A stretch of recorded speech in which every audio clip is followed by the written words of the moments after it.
Hello everyone and welcome back to Let's Play Civilization 2.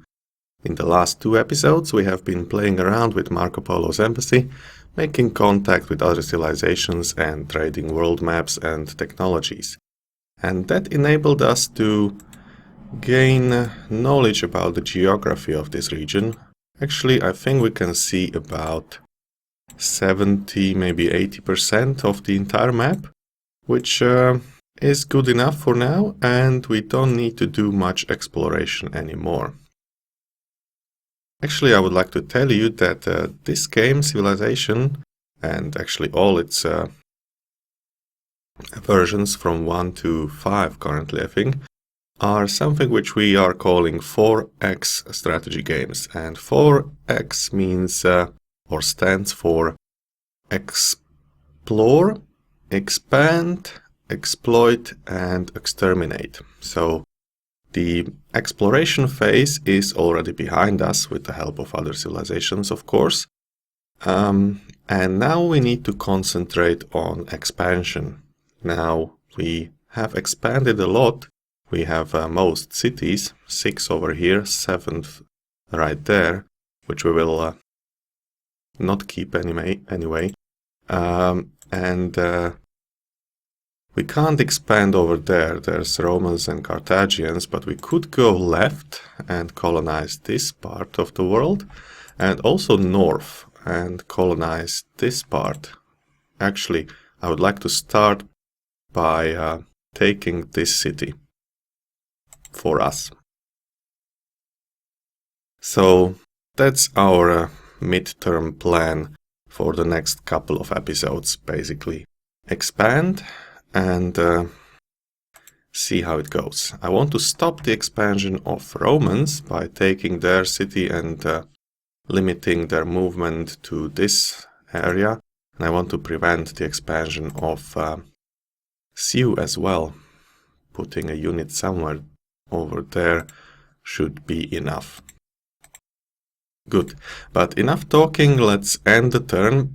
By the way, one last thing, when we traded the world maps with the civilizations, they showed us also the position of their units, but that will not stay like it is, so we'll lose the sight of those units once we end our turn. So just look around and remember approximately how powerful they are, how many units they have, and it all looks very nice, except for Carthaginians, which already start building elephants.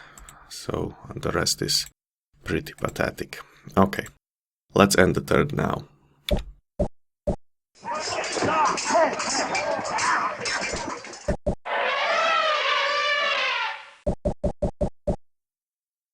Okay, so it looks like that Persians are in war with Babylonians, and Carthaginians are fighting barbarians. By the way, because we have embassies, we now are informed what civilization advances do our neighbors get. So the Sioux actually got the wheel. That's quite cool. We can't trade for it because we don't have any more. They are the #1 civilization now, but we'll trade for it later. Okay, let's improve our throne room. I'd like better walls. Looks quite nice.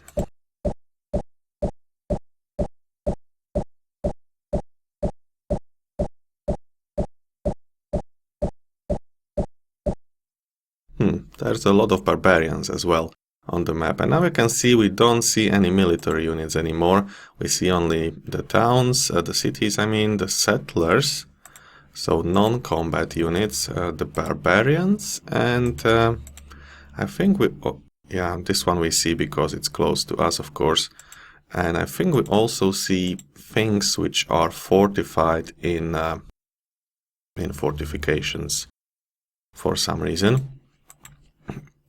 Yeah. So that's that, and I think it's time to build a city, and we'll build a city right there. It's city number 7, I think. Well, technically it's city number 8, because city number 7 we got for free from a village.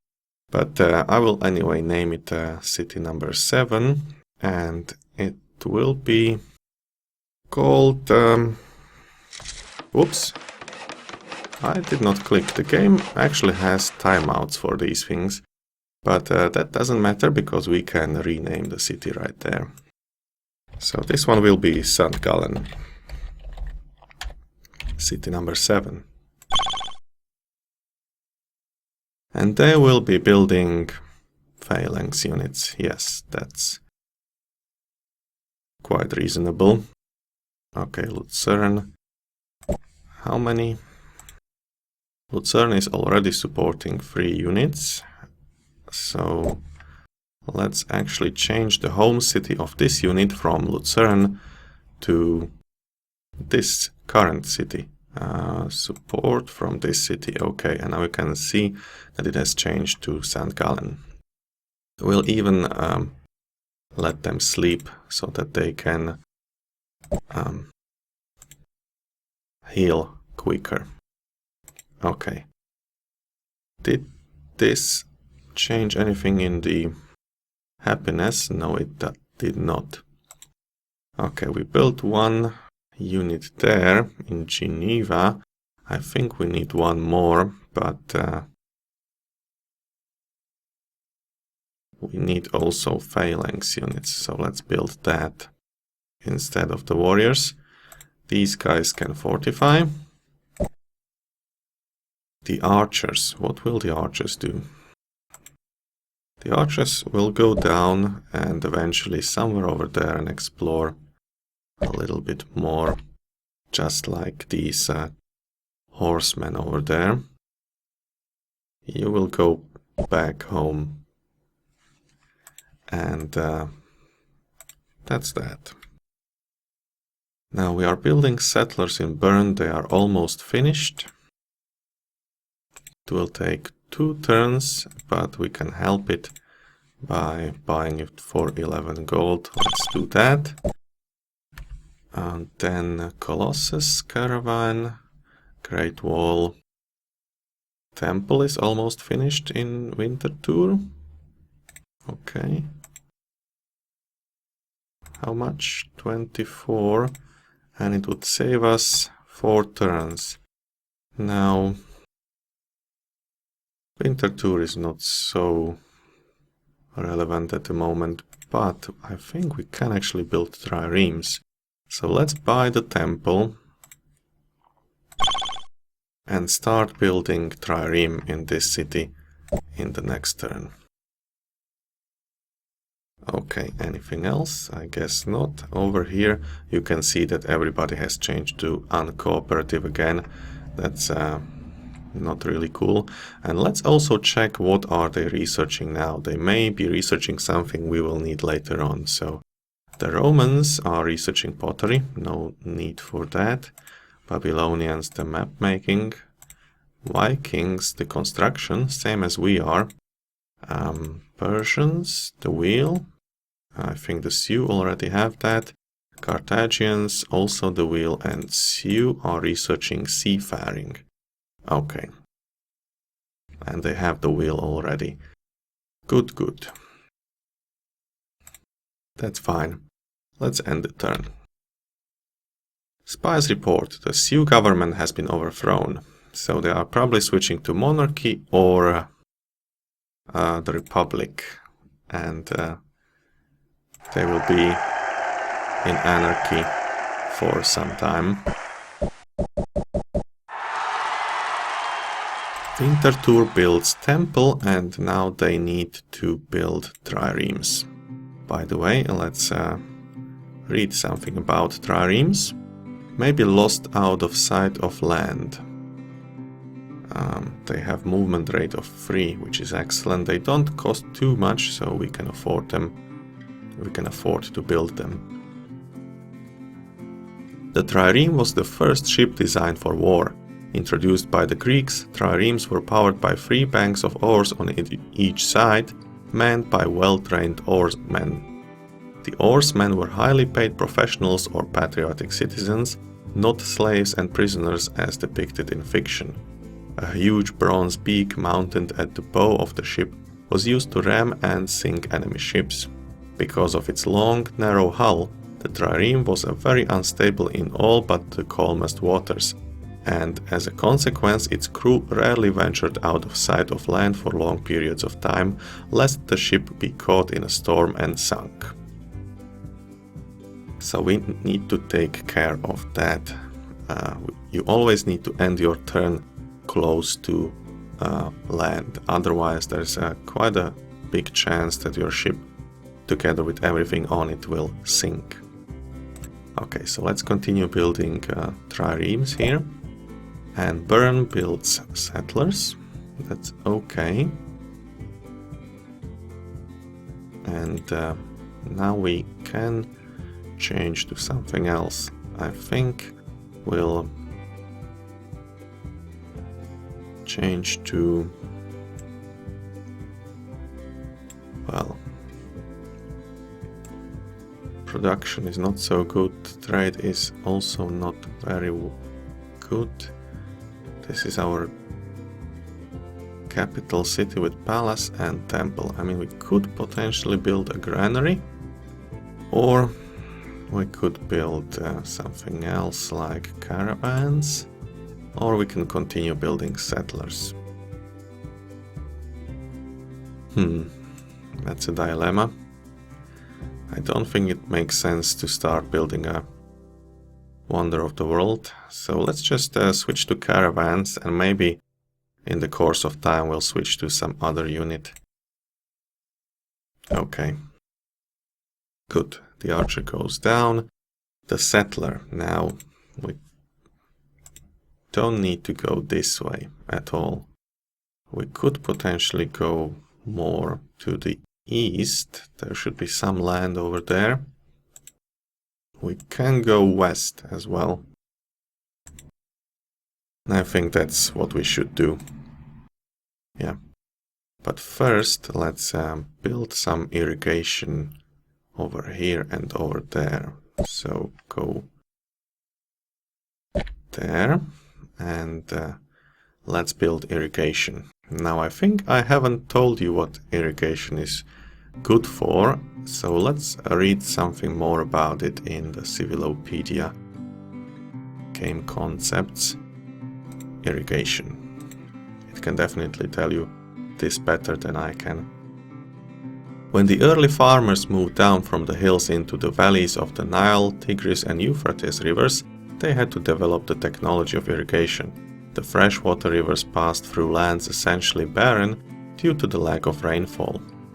Through irrigation, water could be removed from the rivers and spread on nearby land, making it suitable for farming.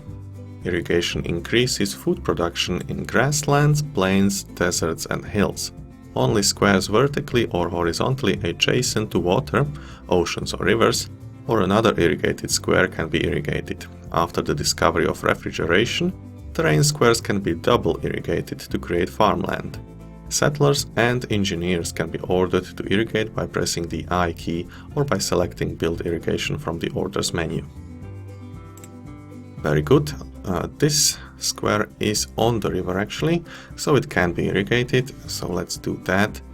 And irrigation will increase the food production, so we'll have this city grow faster. It will have surplus of 3 instead of surplus of 2, I guess, because this square will produce more food.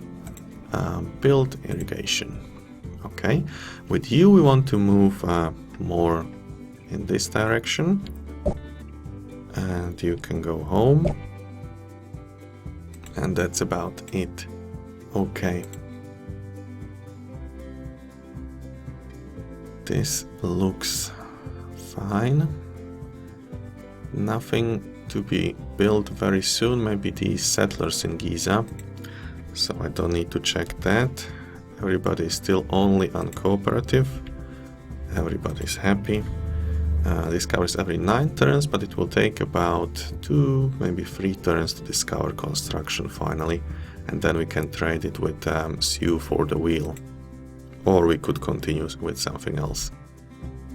Total income is 10 and cost is 5 already. We have 5 temples. That's fine.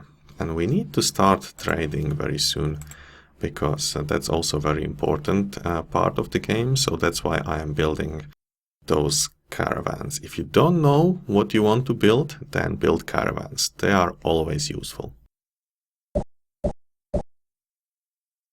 Spies report Sioux government change to monarchy. Okay. Great chief Sacagawea.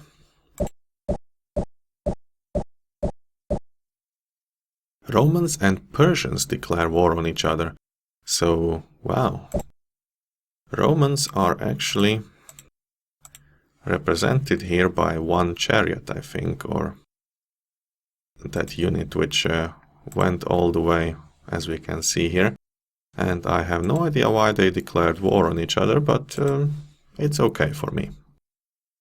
Let's move here, and this is also a choke point, so we might actually want to stay there with this archer and protect the entrance to our territory by them. And this guy is a veteran, so he should have no problem to defeat the archer over there.